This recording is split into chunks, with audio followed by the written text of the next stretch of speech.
Olá, pessoal! Na aula de hoje nós vamos falar sobre o terceiro grande movimento da literatura portuguesa. É com esse movimento que tem início a chamada Era Clássica da Literatura. Não se esqueçam que nas aulas passadas nós já falamos do trovadorismo e do humanismo, que pertenciam à chamada Era Medieval. O classicismo, dando início a essa nova era, que é por sua vez formada por três outros grandes movimentos. Vejamos quais são eles. Classicismo, no século XVI, o Barroco, no século XVII, e o Arcadismo ou Neoclassicismo, um novo classicismo, no século XVIII. O classicismo tem como marco inicial o retorno de Sá de Miranda por volta de 1527 a Portugal, porque ele passou alguns anos lá na Itália entrando em contato com as inovações renascentistas. O classicismo vai perdurar aí no cenário até por volta de 1580, quando ocorre a unificação da Península Ibérica sob o domínio espanhol.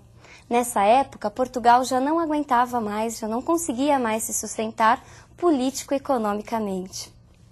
O classicismo, ele marca uma época muito importante não só para Portugal, mas para a Europa de uma maneira geral. É o apogeu da nação portuguesa, principalmente com as grandes descobertas ultramarinas. Vejamos qual é o símbolo deste período todo.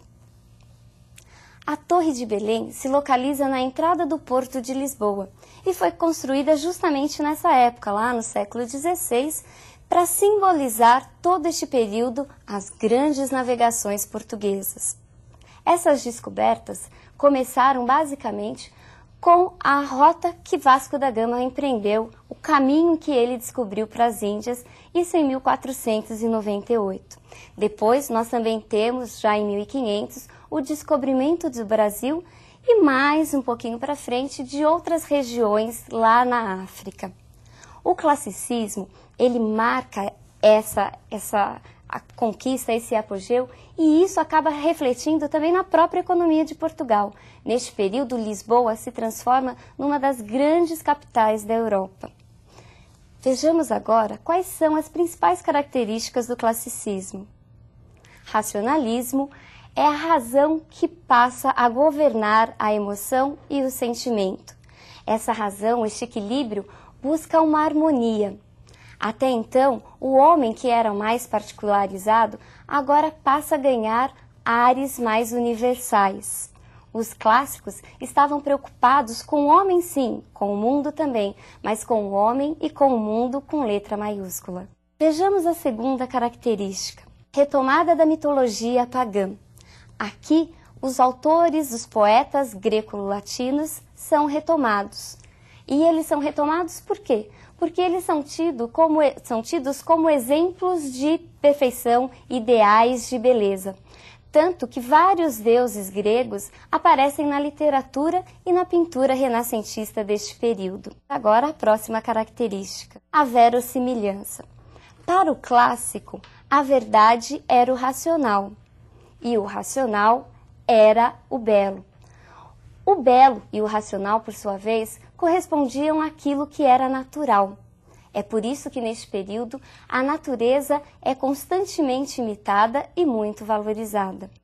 A próxima característica, o fusionismo, ou seja, a fusão, a união da mitologia pagã com os ideais, com os valores do cristianismo. Nós temos aí a junção dos deuses, das ninfas gregas, com os santos, basicamente, da Igreja Católica. Não se esqueça da importância da Igreja Católica até hoje para os portugueses. Uma última característica do classicismo é a medida nova. E o que é essa medida nova? Não se esqueçam que nós já vimos a medida velha lá no humanismo, com os versos de 5 e de 7 sílabas poéticas. Já no classicismo, a medida nova não diz respeito só à utilização dos versos, ela também traz um elemento a mais. O que é essa medida nova clássica? É a utilização de versos decassílabos e de formas fixas. Os versos decassílabos, como o próprio nome já sugere, eram os versos compostos com 10 sílabas métricas. ao contrário daquelas de 5 e de 7 sílabas. A medida fixa, a forma fixa, por sua vez, também era o quê?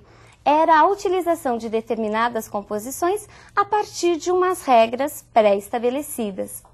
Entre essas formas, destacam-se o soneto, que era uma composição fixa de 14 versos, assim distribuídos, 2 bloquinhos com 4 versos e 2 bloquinhos com 3 versos, os chamados quartetos e tercetos. Tínhamos também os tercetos, que eram composições com estrofes de 3 versos. Ainda tínhamos as oitavas, composições com 8 versos. Existiam também outras formas, mas que no momento não vêm ao caso. Falar em classicismo é falar de uma grande figura. Não há como falar em classicismo sem falar deste grande autor. Nós iremos ouvir agora um soneto muito conhecido.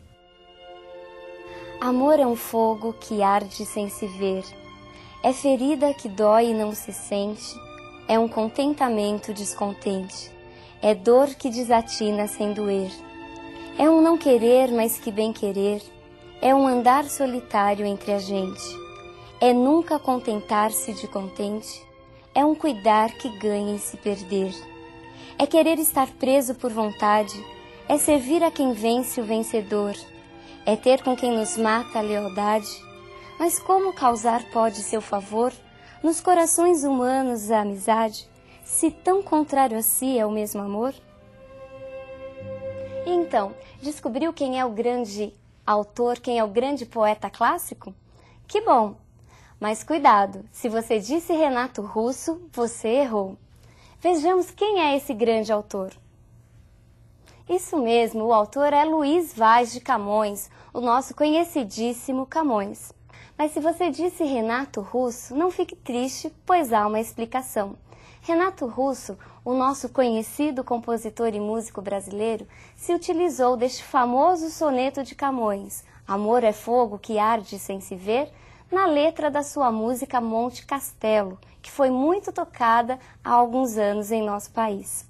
Renato Russo não ficou também só preso aos trechos de Camões, ele aproveitou também passagens bíblicas, e em especial da primeira carta de São Paulo Apóstolo aos Coríntios, basicamente no capítulo 13. Camões era um pouco danadinho. Ele teve uma vida muito atribulada, marcada por uma série de relacionamentos amorosos e por muitas aventuras. Contam os estudiosos que Camões sempre esteve envolvido com mulheres e principalmente mulheres da corte. E por esses envolvimentos, Camões tinha também um jeito meio valentão de ser. Ele já havia sido soldado e esse seu jeito valentão, mais seus casos amorosos, foram responsáveis por várias brigas em Portugal. Camões, ele tem todo esse aspecto biográfico que de alguma maneira também será retratado em sua obra. Vejamos agora quais são as principais obras de Camões. Veremos então como é que se divide a poesia, a obra camoniana. Camões escreveu poesias líricas, peças teatrais e a grande obra épica Os Lusíadas. A poesia lírica. A poesia lírica camoniana é marcada por uma dualidade, por um dualismo, ou seja, apresenta duas vertentes. Ora são textos com nítida influência medieval, escritos com redondilhos, ora redondilhos maiores, de 7 sílabas poéticas, ora redondilhos menores, com 5 sílabas poéticas, ora com motes glosados. Lembram-se do humanismo, o mote glosado, em que o poeta iria retomar aquele tema principal? Pois então, Camões também escreveu dessa maneira. Outras vezes, Camões utilizava-se do soneto, como este que nós acabamos de ver na aula de hoje. Ao contrário do que muita gente pensa, Camões também escreveu peças teatrais. É verdade. Poucas foram as peças, mas elas foram escritas basicamente sob a forma de autos. Nós temos conhecimento de apenas 3 delas. As duas primeiras estavam mais presas à tradição medieval, enquanto que a última apresentava uma inspiração mais latina.